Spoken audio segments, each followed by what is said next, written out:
Bienvenidos a una nueva edición de Euronews. Hoy, un mes y medio después de que comenzara esta pandemia del coronavirus, Europa y el mundo empiezan a ver la luz al final del túnel con medidas progresivas de desconfinamiento. Vamos a ver esta y otras noticias y empezamos con nuestros titulares. España sufre un nuevo repunte de muertes y contagios por coronavirus. La tendencia para el gobierno es favorable. Se registra el mayor número de curados. Los países del sur de Europa diseñan su nueva realidad. Los distintos gobiernos presentan planes para una desescalada gradual y condicionada. Estados Unidos se convierte en el primer país del mundo con más de 1 millón de casos de coronavirus. Trump arguye que es porque hacen más pruebas que nadie. El calvario del personal sanitario en algunos países de Latinoamérica en plena pandemia, víctimas de agresiones y sin cobertura médica. Detectan un síndrome en los niños que podría estar conectado con la COVID-19.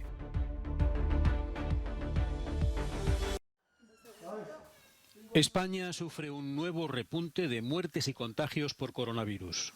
La cifra de muertos diarios por coronavirus sube hasta 325, un aumento con respecto al dato del recuento del martes cuando se registraron 301.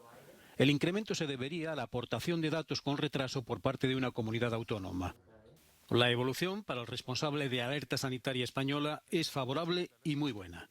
Pero en todo caso las tendencias que estamos observando son muy favorables y en la línea de lo que esperaríamos en este momento de la transmisión. Con lo cual, por ahora consideramos que estamos tranquilos, la evolución es buena, tenemos que esperar, como ya hemos comentado en algún día también, estos próximos días para valorar el impacto de las nuevas medidas que se han ido tomando, que van en la línea de relajar un poquito, de aliviar las medidas de confinamiento, las medidas de restricción de la movilidad que había implementadas, y todo esto obviamente se tendrá que ir valorando con mucho cuidado. La sesión de control parlamentario de este miércoles se centró hasta el mediodía en reproches de la oposición por no ser consultados en la toma de decisiones. Los curados notificados por el Ministerio de Sanidad son casi 6.400. Es la mayor cifra diaria desde el inicio de la crisis sanitaria. En los próximos días llegará el impacto que han tenido las nuevas medidas de relajamiento del confinamiento, uno de los más duros de Europa, como la salida de los niños acompañados de un adulto desde el domingo. Uno tras otro, los gobiernos europeos están poniendo sobre la mesa sus planes de desescalada para llegar a la que se ha dado en llamar la nueva normalidad. En todos los casos prima la prudencia para evitar una segunda oleada de la pandemia que podría ser aún peor. Francia empezará a reabrir el 11 de mayo, pero lo hará de forma muy gradual y adaptándose a la situación en cada territorio. Es más, el primer ministro Édouard Philippe advierte de que el desconfinamiento se pospondrá si no se mantiene el descenso en el número de contagios. En España, el gobierno de Pedro Sánchez ha aprobado un plan en 4 fases con distintos niveles de apertura que se aplicará también por territorios según la evolución de la enfermedad. La duración máxima tentativa, en el caso de que todo transcurra como hasta ahora, y por eso quiero decirlo entre paréntesis y con la máxima precaución, queremos que sea de 8 semanas para todo el territorio español. Por tanto, a finales de junio estaríamos como país en la nueva normalidad. Una nueva normalidad con limitaciones de todo tipo y sin colegios, porque los niños en España no volverán a clase hasta septiembre. En Portugal, con 948 muertos por COVID-19 hasta el momento, el estado de emergencia se levantará el próximo sábado, dando paso a un estado de calamidad, lo que supone que se flexibiliza el confinamiento, pero se mantiene un control permanente, en palabras del presidente luso. Estamos entrando en la tercera fase, dice, que sigue siendo la de controlar la situación. La tercera fase no puede ser vista como normal y estabilizadora. No, sigue siendo una fase de control de la situación, pero con una reanudación o una apertura gradual. En Grecia, la fecha clave es el 4 de mayo, cuando parte de los comercios volverán a abrir. El resto lo hará a lo largo del mes. No obstante, se mantienen las restricciones a los desplazamientos, pues los griegos no podrán salir de su región de residencia.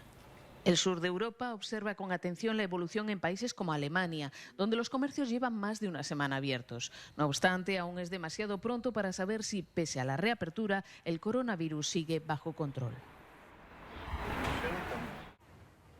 Estados Unidos se convirtió este martes en el primer país del mundo en rebasar el 1.000.000 de casos confirmados de COVID-19, mientras el número de muertos se acerca a 57.300.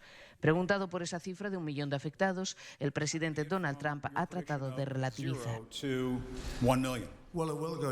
Hay que entender que hacemos más test que nadie. Podríamos ir a algunos de esos países, ya sabes, como China, donde si haces pruebas vas a encontrar muchos más casos.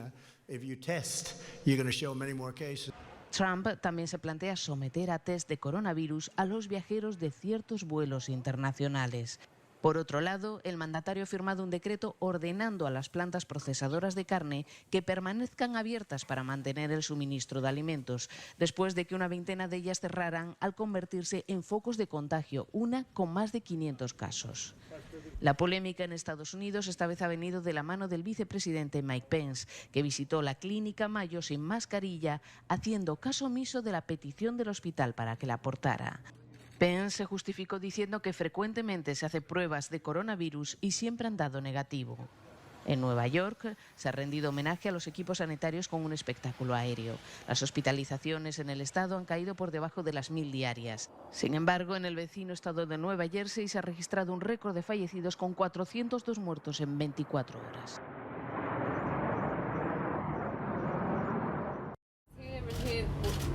Detectan un síndrome infantil que podría estar conectado a la COVID-19. Pediatras y servicios de urgencia en España, Italia y Gran Bretaña vigilan de cerca una nueva enfermedad inflamatoria que afecta a niños de todas las edades y que podría estar relacionada con la COVID-19. Los casos descritos tenían características de síndrome de shock tóxico o enfermedad de Kawasaki, un trastorno poco frecuente de los vasos sanguíneos.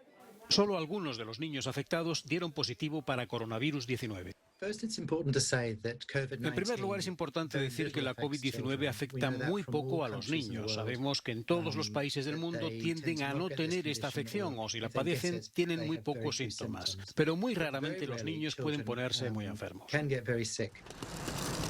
En el Reino Unido estiman que ha habido entre 10 y 20 casos. En España, varios niños en edad escolar han sufrido un dolor abdominal inusual acompañado de síntomas gastrointestinales. En Italia ha habido un aumento infrecuente en el número de pacientes con enfermedad de Kawasaki y algunos niños han tenido COVID-19. También ha habido algunos posibles casos en Francia y Bélgica.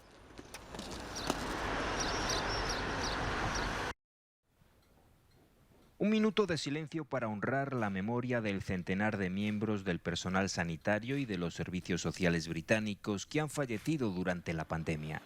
Según ha anunciado el gobierno, sus familias recibirán una compensación de 60.000 libras, casi 70.000 euros. La preocupación crece en el Reino Unido, donde ya han fallecido más de 21.000 personas por COVID-19, tras darse varios casos de una rara y grave enfermedad inflamatoria en niños, algunos con resultado fatal, y que podría deberse al coronavirus. Otros países europeos han registrado casos similares. Desde la Asociación Española de Pediatría se ha hecho un llamamiento a la calma.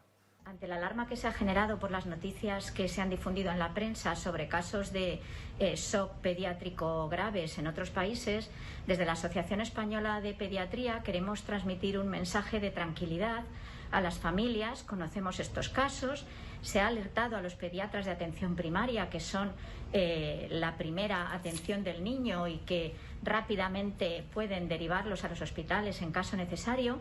Es un cuadro conocido, extremadamente raro e infrecuente. No se descarta que se trate de una nueva enfermedad y que coincida en el tiempo con la pandemia. En cualquier caso, insisten las fuentes médicas, es extremadamente rara.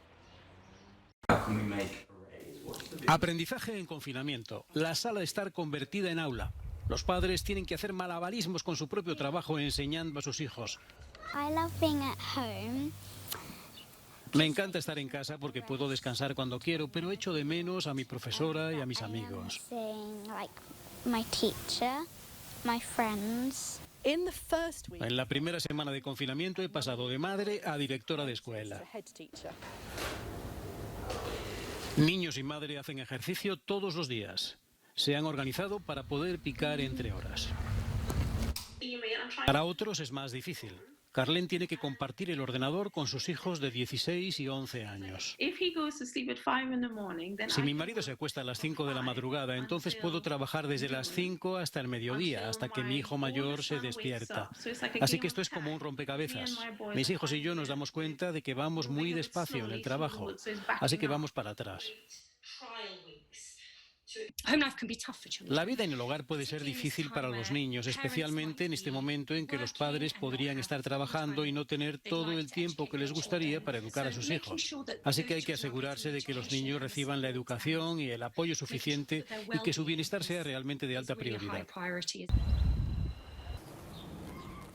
La opinión sobre el cierre de las escuelas aquí en el Reino Unido está dividida. Los investigadores del Imperial College de Londres dicen que las escuelas deben permanecer cerradas para todos excepto para los hijos de los trabajadores esenciales, para que puedan mantenerse el distanciamiento social. Pero los investigadores de la Universidad de Londres dicen que mantener las escuelas cerradas solo evita entre el 2 y el 4% de las muertes. ¿Qué piensan los sindicatos? Lo que le hemos estado pidiendo al gobierno que haga es asegurar las existencias de equipos de protección personal, también para los maestros, pero también para asegurar algunas cosas realmente básicas, como que los maestros tengan acceso a agua caliente y jabón, pero también que las reglas de distanciamiento social se puedan aplicar. Mientras tanto, la casa sigue siendo gimnasio, patio de recreo y aula hasta que se tome una decisión sobre cuándo es seguro volver a la escuela. Tras la hecatombe provocada por el coronavirus en las residencias de ancianos de España, el país empieza a preguntarse ¿qué falló? ¿Qué se hizo mal en estos centros para que la pandemia se extendiera matando a miles de personas mayores vulnerables? Y sobre todo, ¿quién es responsable? Esta residencia privada de Pozuelo de Alarcón, en la Comunidad de Madrid, es el contraejemplo de la tragedia, pues la implantación de un estricto protocolo sanitario ha puesto coto al virus. Lo tratamos todas las habitaciones, todas las esquinas, todo que tenemos en la residencia. Carlos. Para los mayores todo esto no resulta fácil, pues no pueden salir de sus habitaciones y sus interacciones se limitan a los intercambios con empleados totalmente cubiertos. Yo avanzaba por toda la residencia, me iba, me venía, pero como ahora tenemos que estar dentro, porque así nos mandan las circunstancias, pues me aguanto aquí dentro, o leo, o veo televisión. Te van a ocultar un poquito. Todo el personal utiliza material de protección completa y el centro cuenta con su propio equipo médico. El problema de estas medidas drásticas es que los ancianos pierden movilidad, a lo que hay que sumar las graves consecuencias psicológicas del aislamiento. Hemos notado que algunos residentes han caído a nivel emocional. Ya no tienen la misma expresión de antes. Hay gente que hablaba que ahora no habla. Pese a todo, esta residencia resulta modélica a la hora de hacer frente a esta pandemia sin piedad. Según cifras comunicadas por las comunidades autónomas, en las alrededor de 5.450 residencias de ancianos de España han fallecido por COVID-19 o con síntomas similares casi 15.900 personas. Eso supondría cerca del 67% del total de víctimas mortales, si bien muchas de estas personas nunca han sido contabilizadas porque nunca se les realizó un test. La Fiscalía General del Estado ha abierto decenas de diligencias contra residencias de ancianos por no proteger los derechos de sus usuarios. A eso se suman denuncias de familiares y trabajadores. En la Comunidad de Madrid, la más afectada, junto a Cataluña, Castilla y León y Castilla-La Mancha, a la tragedia se ha sumado la polémica. Varios municipios gobernados por Podemos quieren seguir el ejemplo de Alcorcón y llevar al gobierno de Díaz Ayuso ante la justicia para obligarle a medicalizar y dotar de medios sanitarios las residencias de ancianos. Una residencia para ancianos y personal sanitario es la manera que ha tenido esta empresa hotelera de contribuir a ayudar durante la crisis del COVID-19. Roommate Group posee 28 hoteles alrededor del mundo y ha querido ofrecer 800 camas para trabajadores de la salud que temen contagiar a sus familias y alrededor de 200 para los ancianos que las necesiten. En este de Madrid, los mayores que han sufrido el desbordamiento de las residencias de ancianos por la pandemia tienen todos los servicios médicos y de atención. Aquí tenemos médicos, enfermeras, mucha compañía, mucha lectura, bueno, de todo. Hasta ahora han adaptado y ofrecido 13 hoteles en España, Estados Unidos, Francia e Italia. Su presidente y fundador, Quique Sarasola, asegura que querían olvidar que no tienen negocio y hacer algo por los demás. El esfuerzo que está poniendo todo el mundo y para nosotros el por fin tener a nuestro primer anciano que llegó a Madrid, y hoy hemos tenido nuestro primer anciano que entró en nuestro hotel, segundo hotel de Barcelona. Es muy emocionante, yo me emociono y yo estoy muy emotivo últimamente, pero estas cosas me emocionan. Una nueva forma de reinventarse para colaborar con quienes más están sufriendo los estragos de la crisis sanitaria. La pandemia está sacando a la luz la realidad de un personal médico que se siente en muchos casos carne de cañón.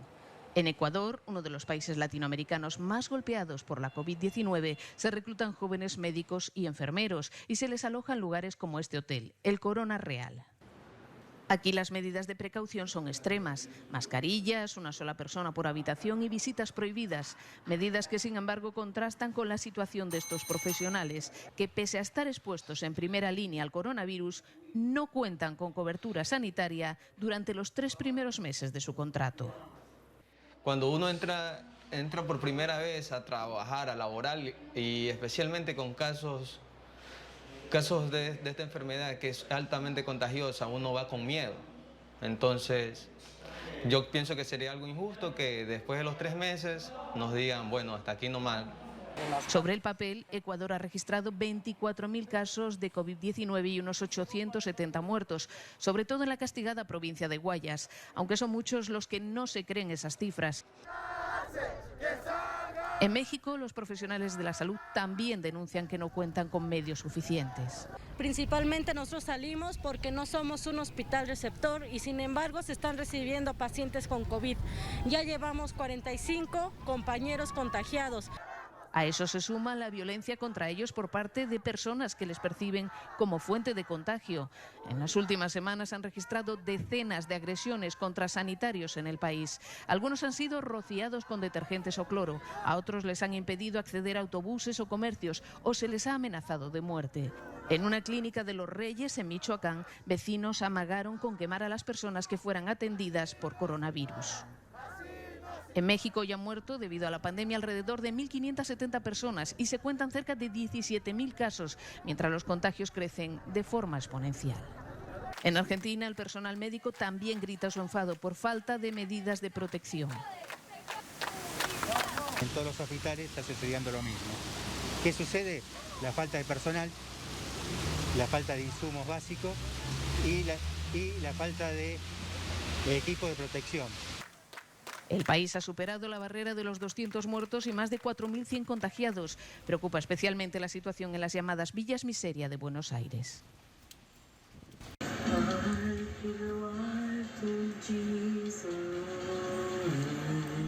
Todas las noches, a las 8 en punto, el arte contemporáneo tiene una cita en París. Romina y Mauro, 2 artistas italianos, desafían el bloqueo cultural apuntando su proyector contra un edificio cercano. Se inspiraron en los aplausos desde los balcones. La gente ha creado relaciones basadas en el hecho de compartir ese momento en este periodo de encierro. Nunca antes se había hablado así. Así que decidí abrir mi ventana para empezar a comunicarme con las personas que viven frente a nosotros. La reacción de los vecinos fue muy positiva. Cuando empezamos no teníamos ni idea de cómo iban a reaccionar los vecinos, y especialmente los del edificio opuesto, donde se proyectan las imágenes. Y debo decir que apreciaron muy naturalmente el hecho de que algo sucediera a su alrededor, en la calle. Romina y Mauro desean regresar a su forma habitual de trabajar, pero esto significa la reapertura de museos y galerías. Las visitas virtuales les parecen una alternativa limitada. No se puede reducir el arte y la cultura a un enlace en Internet, porque es algo tangible, y tampoco se puede producir únicamente arte virtual. Mientras tanto, sus creaciones en directo aportan una dosis de cultura a los vínculos vecinales que está creando la pandemia. Esto es todo en nuestra edición de Euronews Hoy. Les recordamos que pueden seguir toda la actualidad en nuestros boletines en televisión, en nuestra página web y en nuestras redes sociales. Hasta pronto.